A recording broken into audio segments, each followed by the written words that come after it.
SSCL කියන බද්ද අලුතෙන් එකතු වුණා. ඒක කලින් තිබුණා. ඒක මේ වෙලෙන්දන්ට තිබුණා.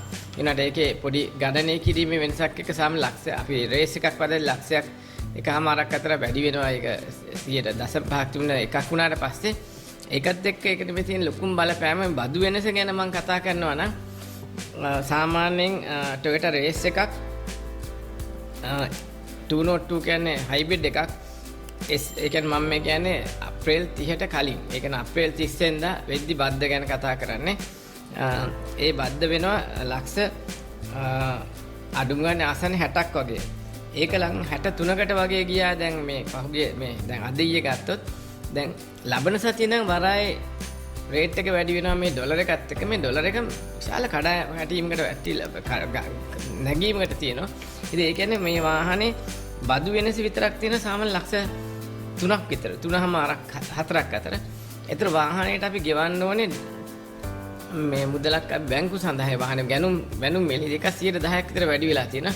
ඒකත් එක්ක ලක්ෂ 6ක් 7කින් මේ Toyota රේස් එකක් වගේ වැඩි වෙනවා. ඒ වගේම Yaris එකකුත් ලක්ෂ 4කින් 5කින් මේ වගේම වැඩි වෙනවා. වෙසල් එකක් සාමාන්‍ය ලක්ෂ මං හිතන්නේ ලක්ෂ 12කින් විතර වැඩි වෙනවා. ඒ වගේම අපි Land Cruiser Jeep එකක් මේ තියෙන තත්ත්වය තුල වැඩි වෙනවා ලක්ෂ 30කින් විතර 25කින්. ඉතින් මොකද ලක්ෂ 18ක් විතර ඩියුටි වැඩි වෙනවා. ඉතින් වාහන ගැනුම් මිලත් එක්ක සලකද්ද ඩොලර් එක 302ට 3ක් තිබුණ එක 300ට වගේ තිබිච්ච එක ඇත්තම කියනවා නම් දැන් අද වෙද්දි 330යි. ඉතින් මේකට අපි විශ්ලේෂණයක් කරුවොත් මොකද්ද කියලා ඒ වගේම තමයි දැන් වාහනයක් ගන්න වෙළඳපොලේ වාහනයක් ගන්න එක තමයි ලාභම. වාහනයක් ගෙන්නද්දී අපිටත් අපේ මේ තියෙන පිරිවැයටදී ලොකු ගාණක් යනවා ඉදිරියේදී වාහන නිෂ්කාශනය කිරීමට. ඉතින් මම හිතන්නේ මේ මොකද්ද මේක ගැන විශ්ලේෂණයක් කරුවොත් මේ වගේ මිල නගින්නේ කියලා ඕන දෙයක ඉල්ලුම සැපියුම තියෙන්නේ. දැන් ඇත්තටම කියනනම් හොඳ සුබවාදී දේ නම් තාම බැංකු වලට සල්ලි තියෙන ඩොලර් මම දන්න තරමේ හැම බැංකුවකටම මගේ.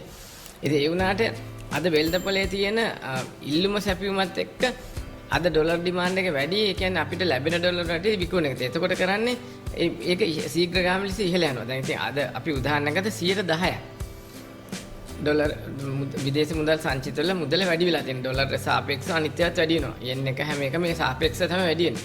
ඉතින් එහෙන් බලද්දි හැම බඩුවක්ම සරලව කියනවා නම් 10%කින් වැඩි වෙනවා.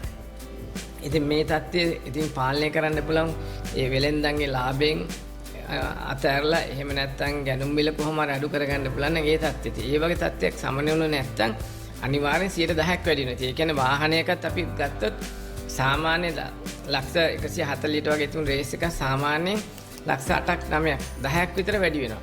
ඉතින් ඒ වගේ මිලක් ඉදිරියේදී එකතු වෙනවා පිරිවැයට. ඉතින් මේ ලක්ෂ 150ක් විතර 40 තිබුණ එක නිකම්ම පිරිවැයට එකතු වෙනවා.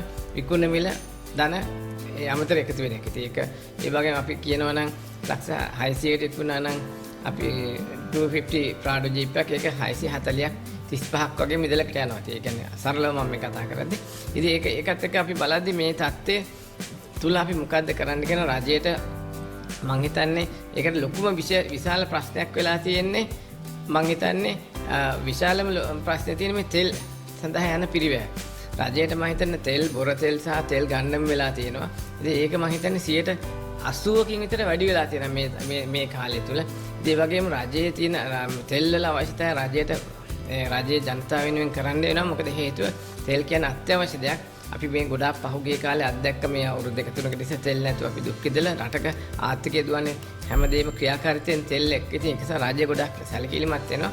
ඉතින් තෙල් ගීවීම නිසා බිල් ලොකු ගාණක් ගෙවන්න වෙනවා. ඉතින් ඒ වගේම තමයි ඊළඟ ප්‍රශ්නේ තමයි අපිට තියෙන අසුභවාදී පැත්ත. මේ විදේශ රටවල රැස්සා කරනන් එන සල්ලි ලොකුවට අඩු වෙලා තියෙනවා. මොකද අපේ ජනතාව ගොඩක් ලංකාවට සල්ලි ගෙන්න නැහැ. මොකද ඔය වෙන යුරෝපේ රටවල් වල ඒ වගේම දැන් නිව්සීලන්ත ඕස්ට්‍රේලියාව ඒ වගේ රටවල් හිටිය ලංකාවට සල්ලි එන්නේ නැහැ. ලංකාව සල්ලි එන රටවල් තියෙන මැද පෙරදිග උඩ. ඒ රටවල ඉන්න අයගෙන් සල්ලි එන එක මම හිතන අතිමහත් ලෙස බැහැලා තියෙනවා. ඉතින් මම හිතන්නේ දත්තයන් ගන්න පුළුවන් මම හිතන මහ බැංකුවේ වාර්තාව ඇති. ඉතින් ඒ වගේ තමයි අපනෑන්ද වෙළඳපොළ දැන් අපේ තියෙන වෙළඳපොළක් තියෙනවා.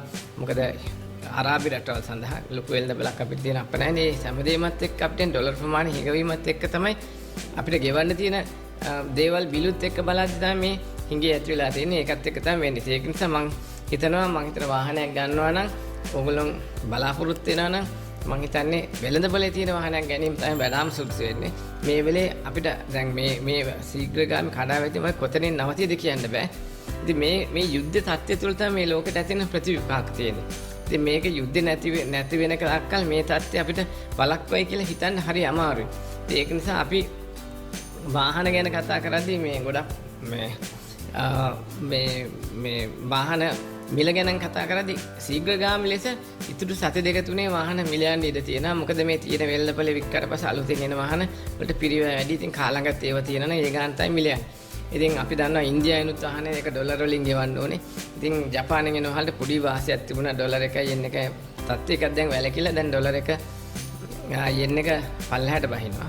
ඩොලර් 1 මේ උඩ ගිහිල්ලා. ඒකත් එක්ක අපිට ඒ වාසියක් නැති වෙනවා. දැන් ජපානේ දැන් මම හිතන්නේ 2.1ක් විතර yen 1 මේක දෙකට වගේ තියෙන. ඒක 10%ක් වැඩි. එතකොට ඩොලර් 1 10%ක් වැඩි. ඉතින් yen 1 10%ක් අපේ මුදල එක සත්සදත් වැඩි. ඉතින් මේ